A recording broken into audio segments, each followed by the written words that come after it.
Bienvenidos al Q&A con Pepe Larraz. Os invitamos a todos los que estáis paseando por las exposiciones a acercaros y sentaros con nosotros. La verdad es que presentar a Pepe es un poco un reto porque yo creo que no necesita presentación. Pero bueno, lo voy a hacer. No te vas a librar de este momento de vergüenza. Has tenido 8 minutos en los que no estaba para poder hacerlo sin darme vergüenza, pero está bien. No, pero las entrevistas han de empezar con un poquito de humillación. Eso sí. Dale. Vale, Pepe Larraz es uno de los autores de cómic de superhéroes más destacados de su generación.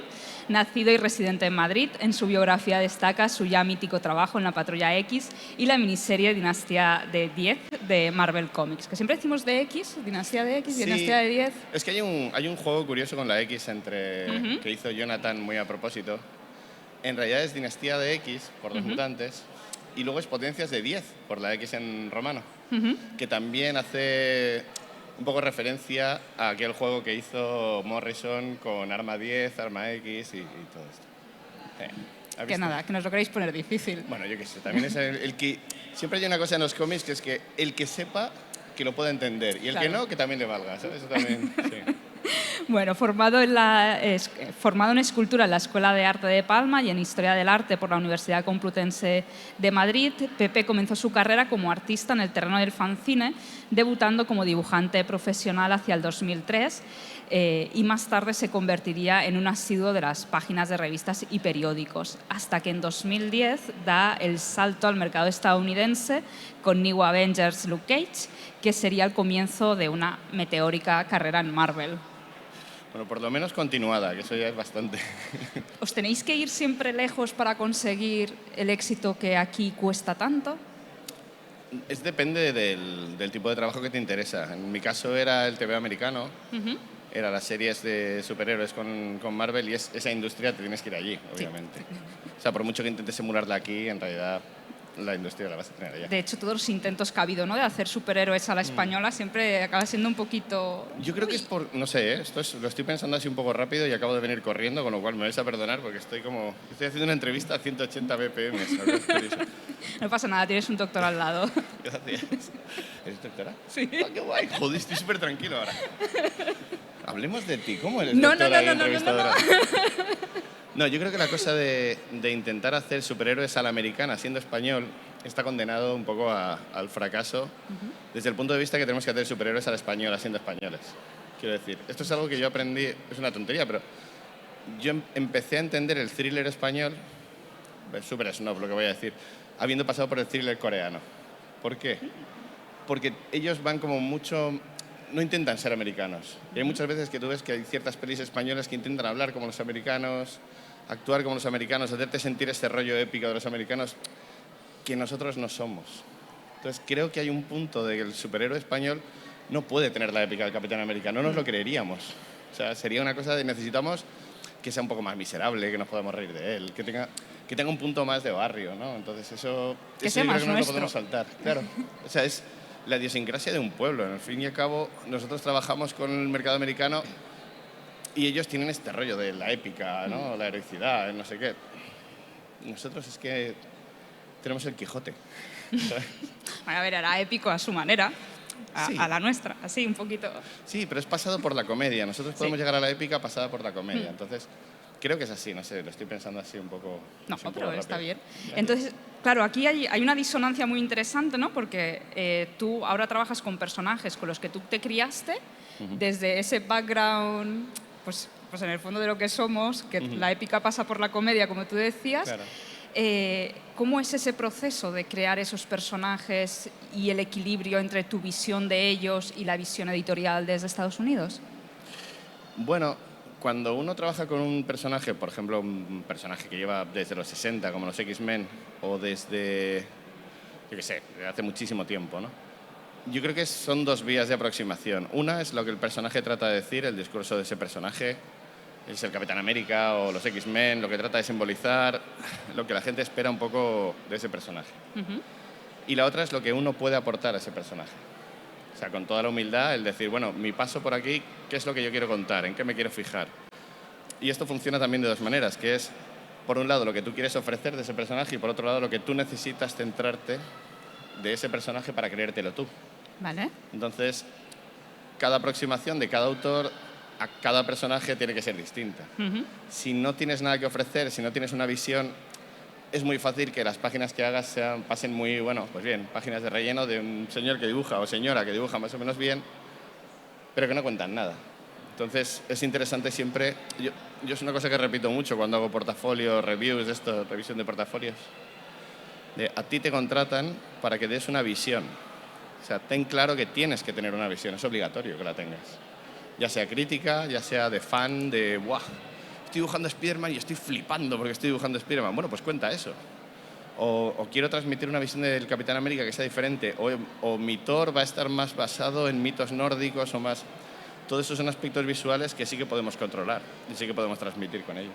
Oye, ¿y Pepe Larraz, de cuál es su visión de la que está más orgulloso? Wow.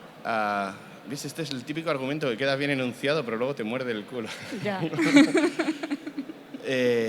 Hombre, en realidad de lo que estoy más orgulloso, yo creo, un poco porque era la idea que yo tenía desde el principio. Cuando yo entré a trabajar en Estados Unidos, yo me puse 3 metas.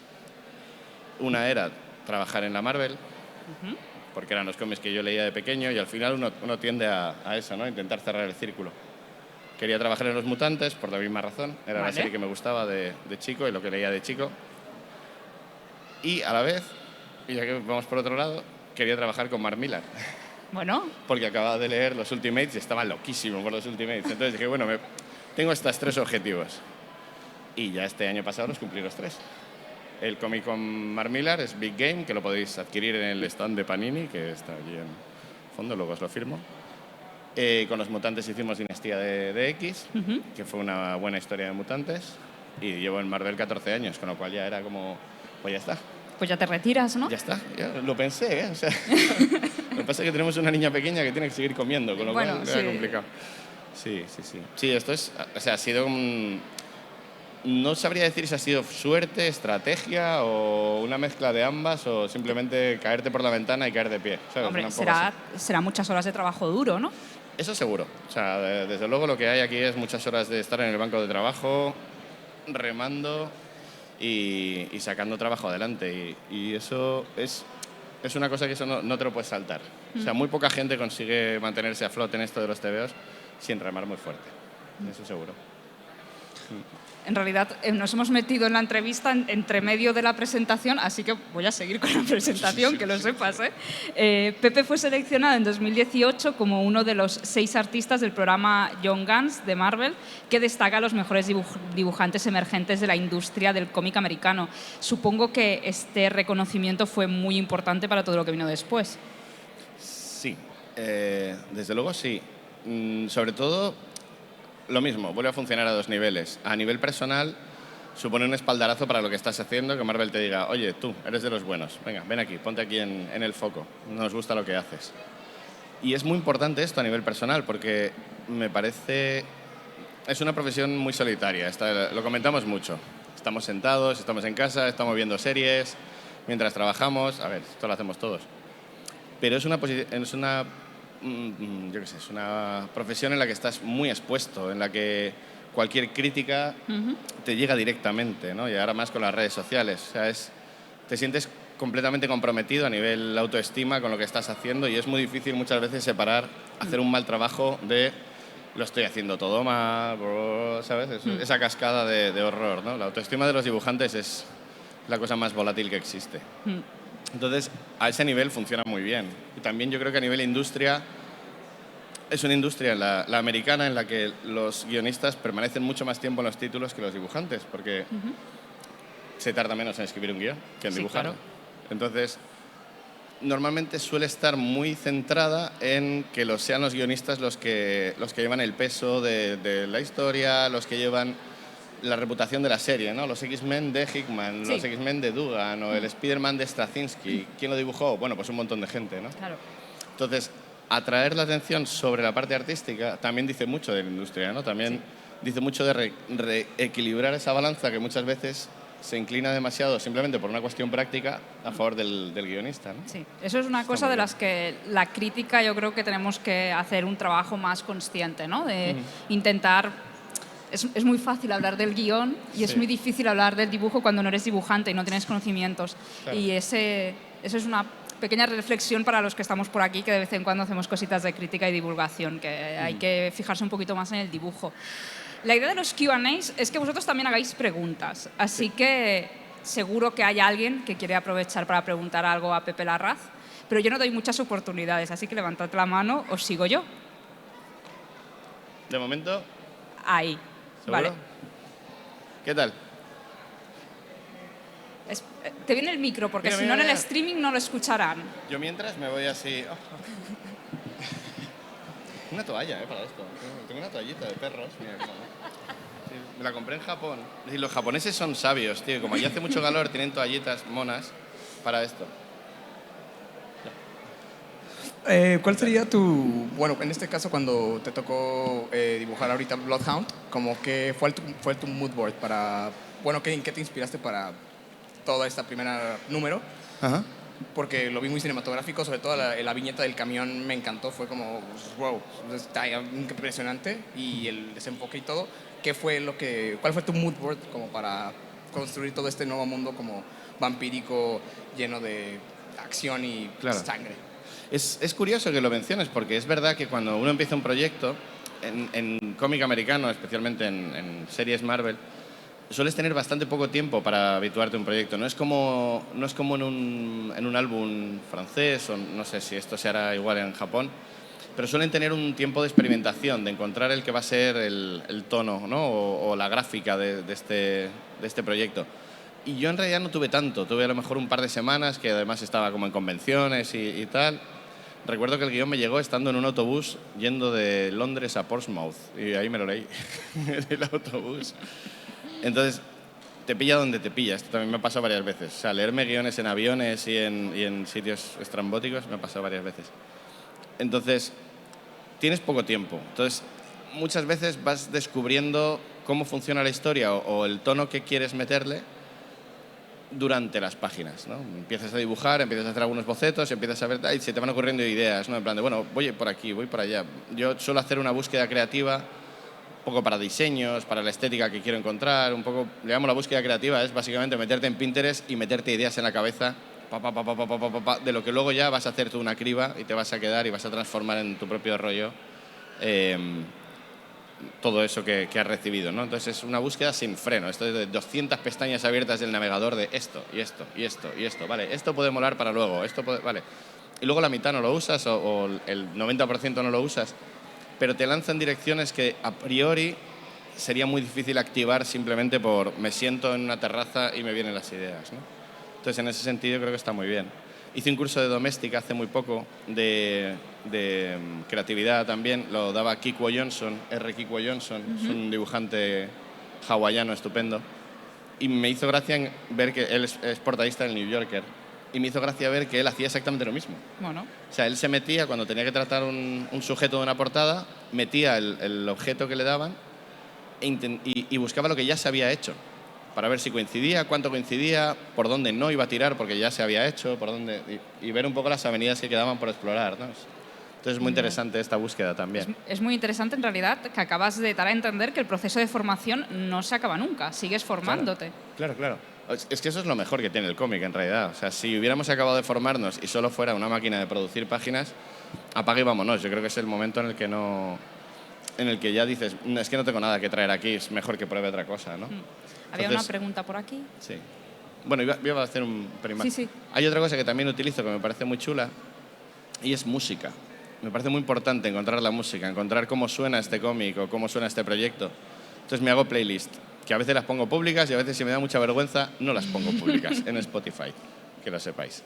Y es un poco porque las sensaciones que me trae la música son muy abstractas, con lo cual no van unidas a un tipo de imaginario o a otro, pero sí que te dan un mood, un ambiente general y un ambiente mental de decir, bueno, esto tiene que ir por aquí. Y estás dibujando y dices, ¿esto suena a esto? Sí, vale, voy bien. Esto no suena a esto, me estoy yendo por otro camino, ¿no? Entonces está bien porque te circunscribes sin ser una referencia visual directa, con lo cual te deja muy libre el campo visual, pero sí que te da un ambiente muy interesante. Eso me gusta mucho. Gracias. Hola, Hablando de Blumhouse, ¿me puedes explicar un poco el tema de censurado y no censurado, de Sí. el doble cómic? Que me parece que es la primera vez que se hace en Marvel, Ujú. ¿no? Y ayer estuve comparando y dices, sí que hay... Y la verdad, la diferencia tampoco la encuentro, que digas, ostras, es mucho más gore uno que... Sí, pero bueno, no... Ya. ¿Y por qué se ha hecho así? Y si te seleccionan las... O sea, ¿ya vas a dibujar con idea de que va a ser censurado o te lo pasan al...? Bien, esto se refiere a que en el cómic que hemos sacado, Bloodhunt, la serie que estamos haciendo, que será una serie de 5 números, que básicamente pone a todos los héroes del universo Marvel, o a la mayoría de ellos, contra una invasión horda de vampiros, han sacado 2 ediciones. Hemos hecho 2 ediciones. Una es la edición normal y la otra es la edición que llaman Red Band. Esto básicamente es, Marvel se salta las líneas rojas que normalmente Marvel pone, que es en plan la violencia sí, pero no explícita, gore no, por favor, vamos a calmarnos, ¿sabes? Lo podemos traducir como un vamos a calmarnos, ¿sabes? Entonces, en este caso, una de las cosas que me atrajeron al proyecto precisamente era en plan, vamos a enfocar estas escenas de un modo más cercano al cómic de horror, al cómic gótico o de esta manera, y vamos a levantar un poco la mano en lo que es violencia explícita y gore y tal. Y lo vamos a poner como para audiencias adultas solo, ¿no? A nivel industrial esto significó que este tipo de ediciones no la van a sacar en Comixology, no la van a sacar en Marvel Unlimited, no va a estar disponible online. Y es un poco una apuesta de Marvel por traer a la gente otra vez a la tienda de cómic a comprar el formato físico. A ese nivel a mí me parece muy guay, muy romántico. Me parece que todo lo que sea traer a la gente a las tiendas de cómic y que vas a comprarte un cómic y luego ves otros 3 y te los llevas también, para mí es un momento maravilloso. Con lo cual, forzarle un poco a la gente a que haga eso o animarle de alguna manera me parece muy bonito, ¿no? Y luego porque yo además me encantan las tiendas de cómic, o sea, disfruto mucho. Con lo cual, todo lo que sea apoyar a la tienda y al comercio local me parece una buena idea. Por otra parte, a mí como creador me ponía la posibilidad por delante de flexionar otros músculos que no eran simplemente los Vengadores cargan hacia el enemigo, un rayo muy potente, el no sé qué, un puñetazo, cambias la página. Y era tocar otras teclas, ¿no? En plan, ¿cómo cojo esta misma escena y la voy a contar de una manera más terrorífica? ¿Cómo vamos a meterle de repente una escena extra a este cómic y vamos a intentar subir un poco el volumen en el horror y en transmitir, ¿no?, la idea de que lo que está pasando es realmente espeluznante? Tuvimos algunas conversaciones divertidas sobre... O sea, yo decidí explorar hasta dónde Marvel era capaz de llegar. Y tuvimos una conversación muy importante y muy de vamos a calmarnos. O sea, en el fondo había un vamos a calmarnos, solo que en lugar de estar aquí, estaba aquí. Entonces, cuando yo sugerí, ¿y por qué este personaje no les está lanzando a los vampiros un bebé para que se lo coman? Fue en plan de, vamos a calmarnos. Bueno, Pepe, claro, nos vinimos arriba. Sí, pero en el fondo lo que yo venía a decir era en plan, si estamos trabajando con el horror no es simplemente tripas y sangre. O sea, el horror tiene que ser algo que tú como persona quieras apartar la mirada, quieres decir, ay, no, esto no, ¿sabes? Y yo quería llegar hasta esto, no. O sea, yo tengo una niña de 2 años, entonces, obviamente, yo no quiero matar bebés, solo en algún momento a las tantas de la mañana. Pero eso no cuenta. Pero era un poco el... Quiero llegar a que alguien quiera apartar la vista de este cómic. Quiero llegar al punto que alguien diga, esta escena me hizo daño, ¿no? Como a mí me ha pasado con películas de, esta escena se ha quedado a vivir dentro de mi cabeza, ¿no? Y ahí Marvel fue en plan de, bueno, me lo explicaron como, tiene que estar dentro de lo que Marvel está cómodo publicando. Claro. Como, bueno, está bien. O sea, que yo exploré y me encontré el muro también. Puede haber sangre salpicada, Sí. pero ya está. Claro, entonces era más sugerir o más... O sea, es muy explícito lo que hay en esas páginas. Si queréis explícito, es explícito. También hasta un límite, pero sí. Entonces, a mí a nivel creativo me fue muy interesante, sí. Nos estamos quedando sin tiempo y no quiero irme de aquí sin preguntarte por Big Game. Ajá. Cuéntanos lo que quieras de Big Pregunta. Game, es decir, no hay ni pregunta, barra libre. Vale. Big Game es un proyecto súper importante para mí, súper especial, porque ha supuesto como un montón de cosas. Hay una lista de cosas que ha supuesto Big Game para mí. La primera era trabajar con Mark Millar. Yo quería trabajar con Mark porque es una leyenda de los cómics, porque es un guionista que tiene una voz muy propia, porque crea una serie de personajes que además son muy humanos y que te apelan mucho a sentimientos muy humanos que tú tendrías puesto en la situación en la que están. Sí. Luego además aprendí que Mark, aparte de esto, de ser un señor que es muy creativo y que tiene su propia editorial, es que es un tío que le encantan los tebeos. Ya. O sea, es un señor que trabaja en Netflix, que es productor ejecutivo, que tiene un montón de pasta y que te lo dice. De forma indirecta, pero te lo dice. O sea, y que no le hace falta esto ya. Y sigue trabajando en los cómics, sigue cuidando esto, le sigue importando, te manda emails de ¿has visto esta página que me encontré? Que es no sé qué? O sea, es un señor que le importa muchísimo esto, ¿no? Que te ve que estás flaqueando y te manda un email para darte ánimos. Está muy pendiente, es muy cariñoso.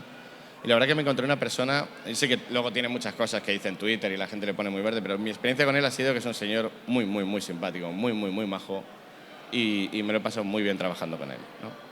Y luego la historia es una gamberrada maravillosa, que me hizo mucha ilusión poder participar con él, porque él durante estos años ha ido participando, o sea, ha ido haciendo cómics con la gente que a mí más me gusta del mundo del cómic. Con lo cual hay un punto en el que él te seleccione para trabajar con él. Hay un punto también de placa de honor que te pones, ¿no? En plan de, jo, qué bien. O sea, que te ha dicho, oye, tú. Y claro, esa es la parte buena. La parte mala es que te dice, bueno, vas a adaptar todos mis cómics anteriores dibujados por toda la peña que te flipa, ¿sabes? Y era como, genial, vete pasándome cosas. Y, madre mía, tienes que dibujar de Magic Order, que dibuja Coipel, que dibuja Immonen, que dibuja Bueno, es Cabenagua. una gran responsabilidad. Esto que dibuja Mateo Fagni, Prodigy, o esto que dibuja Mateo Escalera. Y claro, tú estabas ahí documentándote, o Jorge Jiménez, ¿no? Por ejemplo. Tienes que seguir, por cierto, tu serie iba justo después de la de Jorge Jiménez. Enhorabuena. Entonces, había un punto de documentarte, intentar ser fiel a todas esas historias, y a la vez era imposible, o sea, que por lo menos una vez al día yo no tuviera ahí un romperme de, madre mía, tía, pero yo qué estoy intentando hacer, ¿sabes? No, es que no te apetecía dibujar después de ver esto, ¿sabes? Era como, y tengo que volver yo ahora a mi página después de ver esto, ¿sabes? Era muy complicado. Bueno, nos hemos quedado sin tiempo. Yo creo que podríamos darle un fuerte aplauso para que le animen esos momentos. Pues esto. Y perdón por mi retraso al llegar tarde, me refiero. Muchas gracias. Gracias.